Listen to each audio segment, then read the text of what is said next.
Во Скопска Дрисла се уништува радиоактивен отпад. Еколошка бомба или шпекулација? Скопскиот татко Петре Шилегов ја детонираше, побара трпение од граѓаните, но не објасни од кога до кога се случувал овој еколошки криминал и дали се уште трае. Горењето на отпад, кое што е во горницата таму, не е само прашање на градот, бидејќи отпадот кој што таму се гори, бидејќи постоја шпекулации дека има радиоактивен отпад, е дел на анализа на повеќе институции во моментот по Република. Постојат шпекулации дека има радиоактивен отпад, дека се гори таму нешто и сега ние чекаме држава. И е дел на анализа на повеќе институции кои што паралелно работиме на проблемот и ќе искочиме со дефинитивен извештај. Има отидено некој таму? Има отидено некој таму, меѓутоа има нешто констатирано начално? Дури беше и финансовата полиција, ги чекаме извештаите. Малку трпение замолувам за Дрисла, ќе има граѓаните бргу анализа за тоа што се случи. Има и други. Еколошката мистерија за скопската депонија не започна со изјавата на Шилегов. Од неговиот политички табор пред само неколку месеци тврдеа дека во Дрисла се уништува, како што го нарекоа, опасен отпад. Сомнежите на тогашната градска опозиција беа дека на полињата на депонијата се складира увозен забранет отпад, улје и нафтени деривати, киселини од батерии, медицински отпад кој завршува во печката, па дури и радиоактивни громобрански ленти од Македонија и други држави. За јавноста официјална информација е дека во постоечката печка на Дрисла се гори само медицински отпад.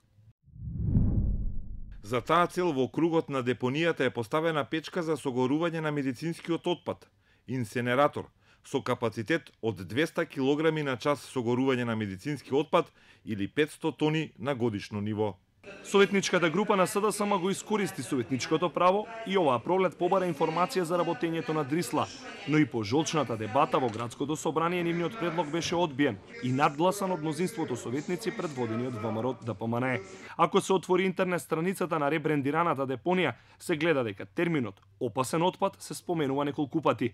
Доколку некој го поседува, Дрисла му нуди услуга од 45 денари за килограм за да го изгори во нивната печка. Убедувањето од тогашниот градоначалник Гоце Трајановски беа дека Дрисла во сопствеништво на италијанскиот концесионер ФЦЛ Амбиенте ќе прерасне во капацитет кој ќе го собира и рециклира отпадот, ќе произведува струја и нема да загадува.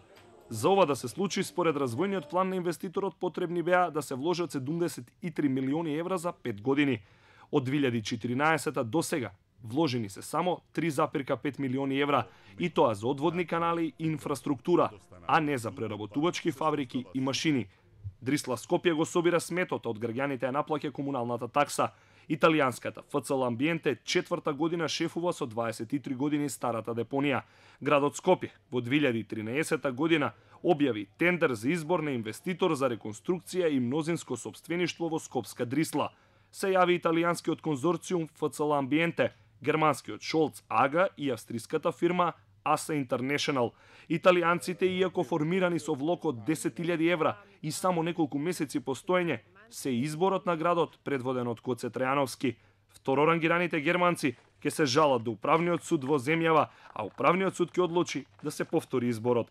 Сепак, Вишиот управен суд ќе ја прифати жалбата на одлуката на Трајановски и градот, со што ФЦЛ Амбиенте останува доминантен собственик на Дрисла Скопје, тврдејќи дека не инвестирале, бидејќи ја чекале судската одлука. 4,5 милиони тони кубни смет завршуваат на периферијата на Скопје.